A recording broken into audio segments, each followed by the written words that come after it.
뒤에서 베실바와 귄도안이 따라붙으면서 6대4로 잡아줄 수가 있었습니다. 하지만 일단 카마빈가가 생각보다도 너무 빨랐고 워커가 이동한 틈에 비니시우스한테 넘겨주는 매끄러운 전개를 보여줬기 때문에 그 추가적인 지원이 오기 전에 마무리까지 지어버린 거죠.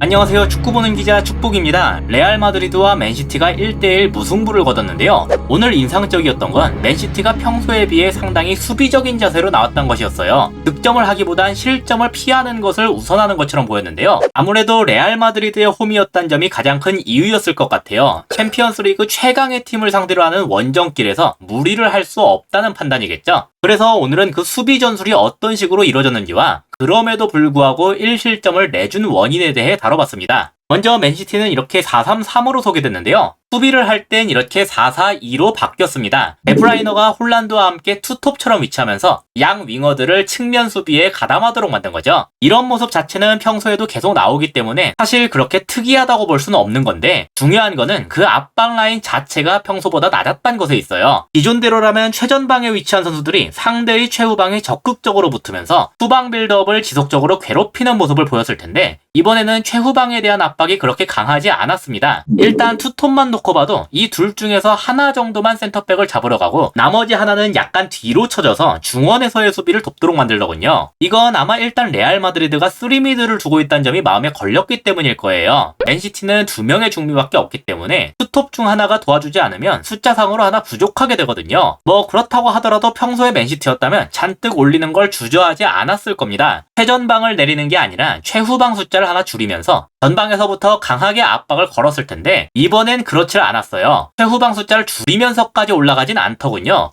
이거는 벤제마와 비니시우스에 대한 수비를 두텁게 가져가기 위한 조치일 겁니다. 특히 오른쪽 풀백인 워커는 아래에서 대놓고 비니시우스만 잡는 수준이었어요. 그러니까 정리하자면 전방 압박을 다소 헐겁게 가져가더라도 후방 숫자는 확실하게 우위를 가져가겠다. 이런 의도라고 할 수 있겠죠? 이런 점은 경기 장면에서도 잘 나왔습니다. 지금은 카르바할이 알라바한테 스로인을 하는 상황인데요. 보시다시피 수비 시 투톱 중 하나가 되는 데브라이너가 약간 아래로 내려와서 수비형 미드필더처럼 위치하고 있는 크로스를 잡아주고 있는 중이에요. 동시에 홀란드는 리디거를 견제하는 위치에 있었기 때문에 반대쪽 센터백인 알라바한테는 매우 넓은 공간이 주어졌습니다. 이러니까 알라바가 그냥 직접 볼을 몰고서 쭉 하고 올라올 수가 있게 됐어요. 하지만 맨시티 선수들은 올라오면 올라오는 대로 그냥 냅뒀습니다. 대신에 뒤로 물러서면서 알라바보다 전방에 있는 선수들한테 볼이 갈 수 없도록만 만들었어요. 마크맨 관계를 표시하자면 이렇게 되겠죠. 저는 이게 오늘 맨시티가 가져온 수비 컨셉의 상징적인 장면 중 하나라고 봅니다. 기존의 맨시티의 모습을 떠올려보면 상대의 센터백이라고 하더라도 이렇게 여유롭게 공간을 확보한 채 전진할 수 있도록 냅두지 않았을 것이거든요. 그리고 이건 기본적으로 수비를 할 때 전방에 두는 숫자가 평소보다 적었기 때문이다. 그렇게 정리할 수 있겠습니다. 예를 들어서 맨시티가 전방에서 압박을 강하게 가져가겠다고 마음을 먹는다면 선수들의 위치가 이런 식으로 조정될 수도 있겠죠. 이 모습은 하나의 예시일 뿐이에요. 알라바의 앞을 잡는 게 베실바가 아니라 데브라이너가 되어도 상관은 없는데 결국 중요한 건 기존의 맨시티였다면 알라바를 누군가가 견제할 수 있는 위치에 있었을 것이란 점이고 그를 위해서 일시적으로나마 최후방 숫자를 하나 줄인다는 선택을 취했을 것이란 겁니다. 지금은 맨시티가 최후방에 4명을 그대로 뒀기 때문에 레알의 3톱에 비해 하나의 숫자가 많은 상황이죠. 아까처럼 예시를 들자면 이런 식으로 바꿀 수 있을 거예요.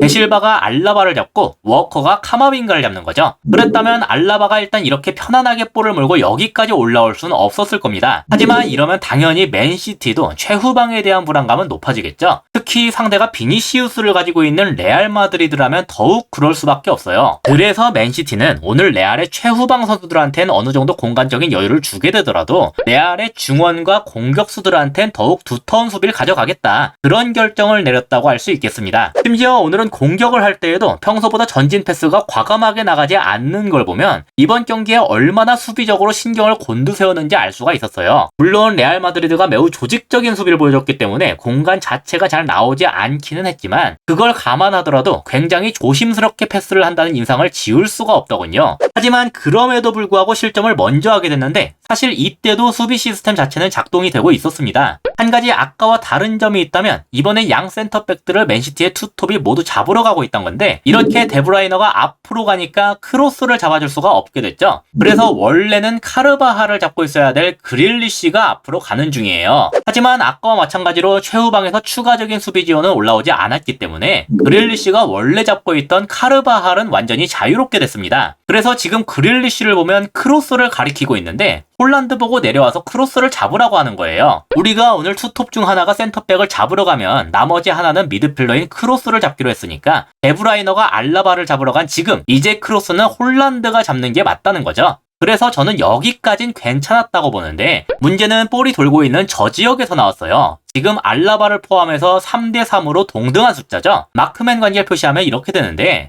여기에서 카마빈가와 모드리치가 아주 매끄러운 원투 패스를 통해서 그 1대1 구도를 완벽하게 빠져나왔습니다. 모드리치는 바로 뒤에 로드리가 잽싸게 붙고 있는 와중에도 원터치로 진짜 깔끔하게 내주더군요. 다시 볼을 잡게 된 카마빈가는 마크맨 관계상 베실바가 가서 막아줄 수밖에 없는데 카마빈가가 워낙 빨라서 볼을 달고 달리는 중인데도 베실바가 이걸 따라가질 못했어요. 여기에서 워커가 고민에 빠지게 됩니다. 원래 본인의 역할은 비니시우스를 막하는 거였죠. 근데 카마빈가가 그냥 측면으로 달려서 오니까 이것도 결국은 자기 말곤 잡아줄 수 있는 사람이 없었어요. 뭐 센터백인 스톤스가 가서 잡아줄 수도 없는 노릇이잖아요. 그래서 일단은 뒤로 물러나면서 베실바가 커버하길 기다렸지만 이게 끝끝내 안 될 것 같으니까 결국은 워커가 카마빈가를 막으러 측면으로 빠지게 됐습니다. 근데 이렇게 워커가 측면으로 끌려나가는 걸 보자마자 비니시우스가 중앙으로 슬쩍 이동했고 카마빈가가 즉시 여기로 볼을 넣어줬어요. 빈도안이 뒤에서 열심히 따라왔지만 비니시우스를 잡아주기엔 역부족이었고 여기에서 그대로 슈팅을 날리면서 득점까지 해냈습니다. 그래서 사실 최종적인 상황에서의 그림을 보면 맨시티는 후방에 총 6명의 숫자가 있는 반면 레알은 4명의 숫자만 있는 상황이었어요. 그래서 사실 카마빈가나 비니시우스한테 약간의 지연만 할 수 있었어도 뒤에서 베실바와 귄도안이 따라붙으면서 6대4로 잡아줄 수가 있었습니다. 하지만 일단 카마빈가가 생각보다도 너무 빨랐고 워커가 이동한 틈에 비니시우스한테 넘겨주는 매끄러운 전개를 보여줬기 때문에 그 추가적인 지원이 오기 전에 마무리까지 지어버린 거죠. 오늘 득점을 한 비니시우스의 슈팅도 멋있었지만 여기까지 오는 과정에서 카마빈가의 모습이 정말 인상적이었어요. 그래서 오늘 맨시티는 상당히 수비적으로 나왔지만 그럼에도 불구하고 한 골을 먹혔습니다. 하지만 결국 후반전에 동점을 만들었기 때문에 사실 맨시티 입장에선 기분이 좋은 결과였을 거예요. 원정에서 수비적으로 나온 목적을 달성했다고 할 수 있겠죠. 제가 봤을 때 2차전에서는 아주 높은 확률로 경기 양상이 달라질 것 같습니다. 경기 초반부터 그럴지는 모르겠지만 최소한 어느 시점부터는 아주 공격적이고 강한 압박을 보여줄 것 같거든요.